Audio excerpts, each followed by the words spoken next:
Law of equipotential of energy. देखो actually ये जो पोर्शन है हमें जो पढ़ रहे हैं ये मिलेगा हमें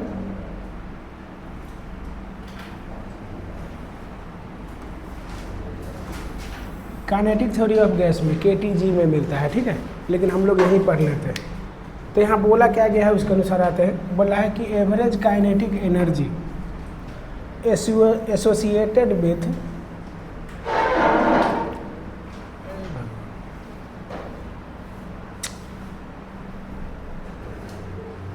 क्या बोला है कि average kinetic energy associated with each degree of freedom of molecules is 1/2 kT times होता है, वेयर के हमारा जो होता है R/N के बराबर होता है, मतलब K is equal to R/N, जहाँ पे R हमारा होता है यूनिवर्सल गैस कांस्टेंट और N हमारा एवोगाड्रो नंबर होता है। क्या बोला है कि जितने भी हमारा एवरेज काइनेटिक होगा for each degree of freedom of molecules हमारा किसके टाइप बराबर हो जाएगा 1/2 kT का, जहाँ K is equal to R/N, जहाँ R हमारा यूनिवर्सल गैस कांस्टेंट होता है और N हमारा एवोगाड्रो नंबर होता है। कहने का मतलब क्या बोला है वो कि 1 मॉलिक्यूल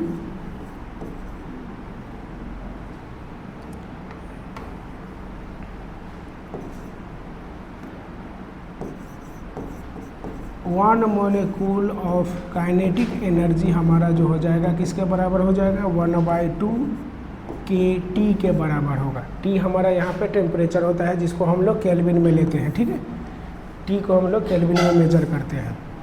तो अगर 1 के लिए ये है तो ईच मॉलिक्यूल्स के लिए बात बोला है। देखो ईच डिग्री ऑफ फ्रीडम, तो एक के लिए क्या हो जाएगा 1/2 kT, दूसरे के लिए भी 1/2 kT, तीसरे के लिए भी हमारा 1/2 kT।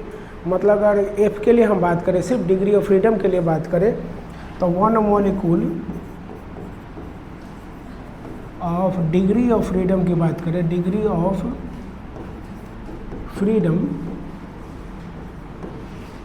के लिए काइनेटिक एनर्जी की बात करें तो ये क्या हो जाएगा F से मल्टीप्लाई, मतलब F/2 kT होगा काइनेटिक एनर्जी के लिए। यहाँ पे इसको लेकर हम बात करें तो डिग्री ऑफ फ्रीडम के साथ ही लिंक किया, तो जैसे एक के लिए 1/1 के लिए हमारा है 1/2 kT, सेकेंड के लिए भी करेगा तो 1/2 kT, थर्ड के लिए भी करेगा तो 1/2 kT, तो F के लिए डायरेक्ट कर लिए तो F/2 kT हो जाएगा, ठीक है। यही चीज़ है, नोट कर लेते हैं। देखते हैं अभी हम 1 मोल की बात कर रहे हैं, 1 मोल ऑफ मॉलिक्यूल्स के लिए काइनेटिक एनर्जी। देखो अब यहाँ हम एवोगाड्रो नंबर को ऐड करते हैं, तो एवोगाड्रो नंबर हमारा N से मल्टीप्लाई F/2 kT और K इज इक्वल टू हम लोगों ने पढ़ा है कि R/N होता है, तो यहाँ पुट करके देखते हैं तो N F/2 K के जगह क्या डाल देते हैं R/N इंटू में T, तो N से N कैंसिल आउट, मतलब F/2 इंटू RT। मतलब हमें क्या दिखा कि 1 मोल के लिए 1 मोल ऑफ काइनेटिक एनर्जी हमारा क्या रहा है F/2 RT, और 1 मॉलिक्यूल्स के लिए देखा था क्या था F/2 kT, है ना। जब मॉलिक्यूल्स के लिए देखा था क्या आया था kT आया था F/2 kT, और 1 मोल के लिए देखा तो क्या आया F/2 RT।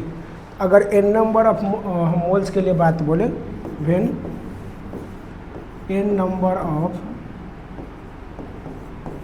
मोल के लिए हम जाए तो क्या हो जाएगा, सिर्फ काइनेटिक एनर्जी क्या हो जाएगा मल्टीप्लाई, तो N F/2 into RT। n number के लिए गया तो क्या हो गया N into F/2 into RT, ठीक है। नोट करते हैं, चलते हैं आगे बढ़ जाते हैं। Internal energy and change in internal energy of n molecules. Internal energy के लिए हम लोग U का देखे थे, है ना, U इज इक्वल टू देखे थे कि ये किसके बराबर हो रहा है काइनेटिक एनर्जी के बराबर था, ऐसा हम लोगों ने पहले पढ़ा था। तो चेंज इन इंटरनल एनर्जी, तो पहले इसका हम देखे फार्मूला, तो क्या आया था F/2 RT, लेकिन n नंबर के लिए बात बोला है तो हम n से मल्टीप्लाई कर देते हैं। n f/2 RT हुआ था, लेकिन यहाँ बात कर रहे हैं हम चेंज ऑफ इंटरनल एनर्जी, मतलब डेल्टा U अगर हम करेंगे तो डेल्टा U मतलब चेंज ऑफ इंटरनल एनर्जी हो जाएगा। तो ये किसके बराबर हो जाएगा? चेंज ऑफ काइनेटिक एनर्जी का। E इज इक्वल टू क्या हो जाएगा? NF/2 RT। अब देखें यहाँ ध्यान से कुछ चीज़ को, n हमारा कोई नंबर होगा, f हम लोग जानते हैं डिग्री ऑफ फ्रीडम है, तो 3, 5, 6 होता है डिग्री ऑफ फ्रीडम। r हमारा क्या है? यूनिवर्सल गैस कांस्टेंट है, मतलब कहाँ डिपेंड कर रहा है? टेम्परेचर पर। मतलब कि अब इसको हम t के जगह डेल्टा t लिख सकते हैं। सीधा हम बोल सकते हैं कि चेंज ऑफ इंटरनल एनर्जी हमारा डायरेक्टली प्रोपोर्शनल किसका है? चेंज ऑफ टेम्परेचर का है। तो ये किसके लिए होता है? तो फॉर आइडियल गैस। ये किसके लिए है? फॉर आइडियल गैस के लिए। तो यही चीज़ लिखा है कि इंटरनल एनर्जी जो होगा या change of internal energy depends only on temperature, है ना? नोट कर लेते हैं, बोलेगा हम। चलो देखते हैं यहाँ क्या बोला है। n डिग्री ऑफ फ्रीडम को यहाँ n वर्ड लिया है, ठीक है। हम लोग f से इंडिकेट करते थे, लेकिन यहाँ n लिया है। किसके लिए लिया है? पर एनर्जी पर मॉलिक्यूल्स गिवन बाय। तब एनर्जी पर मॉलिक्यूल्स गिवन बाय, अभी हम लोगों ने देखा था 1 मॉलिक्यूल्स के लिए, है ना, डिग्री ऑफ फ्रीडम क्या था? F/2 kT था, है ना। तो F के जगह क्या यूज कर देना है? N यूज कर देना है ना। तो सीधा हम N यूज करेंगे, तो एनर्जी या काइनेटिक एनर्जी हमारा क्या हो जाएगा? F के जगह N/2 kT, N/2 kT, N/2 kT, ठीक है।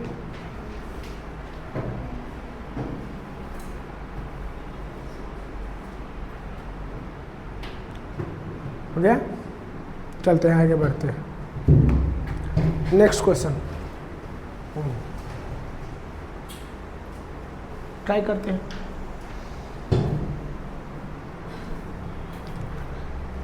आर के टर्म में ही दिया है, ठीक है। तो आर का वैल्यू को हम पुट नहीं करेगा। मोल्स के लिए दिया है 4 मोल्स ऑफ नाइट्रोजन।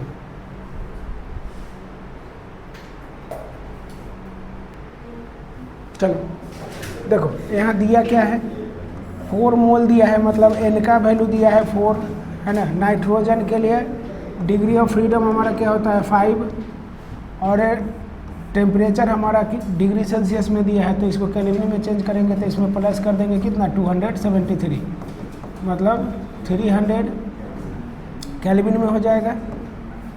तो आते हैं काइनेटिक एनर्जी निकालते हैं। काइनेटिक एनर्जी फॉर n मोल वाला हम फार्मूला अप्लाई करेगा, क्या हो जाएगा? NF/2 kT नहीं RT वाला यूज करेगा, RT। तो हमारा n का वैल्यू है 4, f का वैल्यू 5/2, r हमें पता नहीं है, और टेम्परेचर हमें कितना है? 300 केल्विन। तो ये 2 से 2 कट जाएगा, और 5 तो डाला ही नहीं, तो ये 5 वैल्यू हो जाएगा इंटू r इंटू 300, तो 10 से तो 3000 r, 3000 r। नोट कर लेते हैं।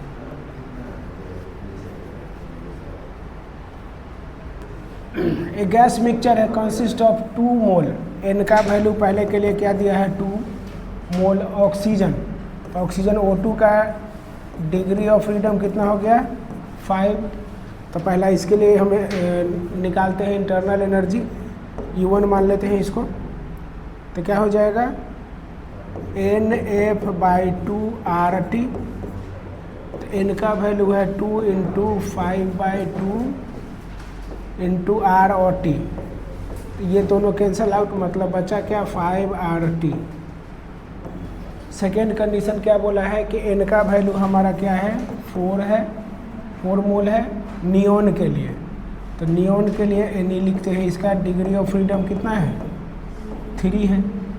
तो इसके लिए हम निकालते हैं U2 इंटरनल एनर्जी, तो NF/2 RT, N का वैल्यू हो गया 4, डिग्री ऑफ फ्रीडम 3/2 RT, तो 2 से कटा 2, 2 3 जा 6 RT। अब टोटल हमें इंटरनल एनर्जी निकालना है, तो total internal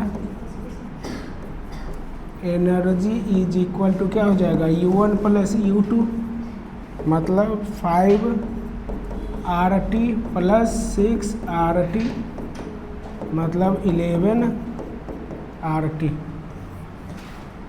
option number D.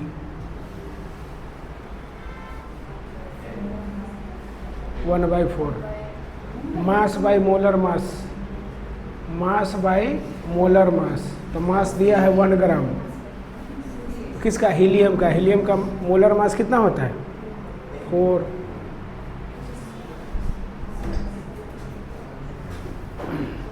चलो देखते हैं। अमाउंट ऑफ हीट एनर्जी, तो हीट के लिए चलो हम एनर्जी के लिए बात है, काइनेटिक एनर्जी निकालते हैं। क्या फार्मूला पढ़ा है NF/2 RT, RT नहीं, चेंज ऑफ काइनेटिक एनर्जी निकालता है, तो क्या हो जाएगा NF/2 R डेल्टा T ले लेते हैं। अब N का वैल्यू तो पता नहीं है तो N निकालते हैं इधर। N इज इक्वल टू क्या होता है given mass by molar mass. Mass कितना 1 दिया था ना, 1 ग्राम है ना, 1। मोलर मास हमारा किसका हीलियम का ना, कितना होता है 4। और हीलियम का डिग्री ऑफ फ्रीडम, ठीक है, तो हीलियम का डिग्री ऑफ फ्रीडम हमारा कितना हो जाएगा, F का वैल्यू 3 हो जाएगा। तो आते हैं N का वैल्यू जो डाल देते हैं, सॉरी,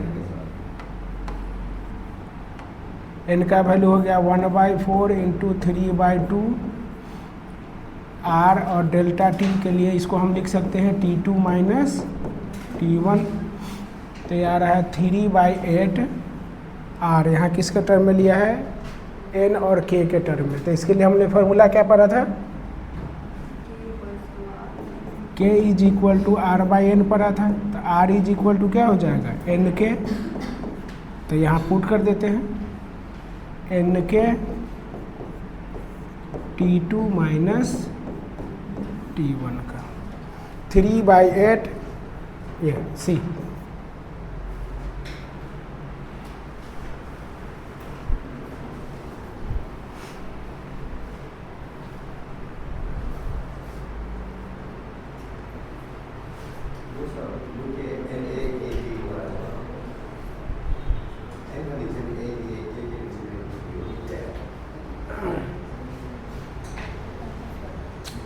वो इंडिकेट किया है A और B से, ऐसा अल्फ़ा बीटा से, ठीक है, सब में तो सेम ही लिया है।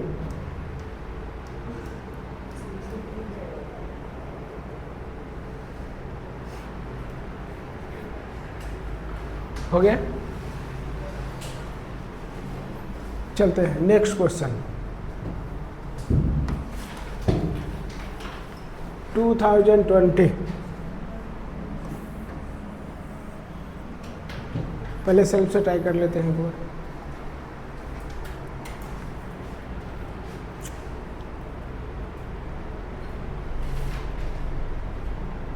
बताइए सब लोग को, तो मोनो एटॉमिक गैस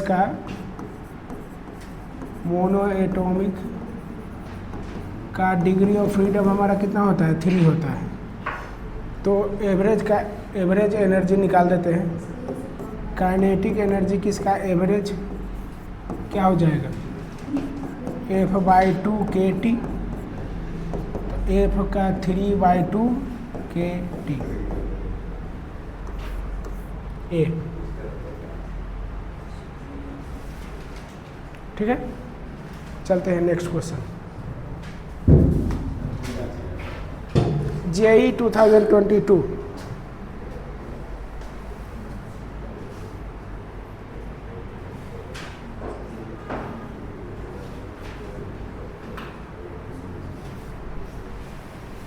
तो देखो देखते हैं क्या बोल रहा है कि ये molecule with n degree of freedom, n square लिखते हैं, नहीं लिखते हैं, गलत बात है। ईच डिग्री ऑफ फ्रीडम हमारा एसोसिएटेड विथ 1/2 RT, बिल्कुल सही बात है, हम लिखते हैं ऐसा, है ना। Second, monoatomic gas molecules has 1 rotational, गलत बात है, 0 रोटेशनल होता है ना, 0 होता है मोनो में, डाया में हमारा 2 होता है, तो ये भी नहीं हो सकता है, ये भी नहीं हो सकता है। डी में CH4 has total 6 degree of freedom, बिल्कुल सही बात है। पोली या ट्राई में देखो CH4 का हमारा कितना होता था, डिग्री ऑफ फ्रीडम हमारा 6 ही होता था, बिल्कुल सही बात है। तो B and D, option number B.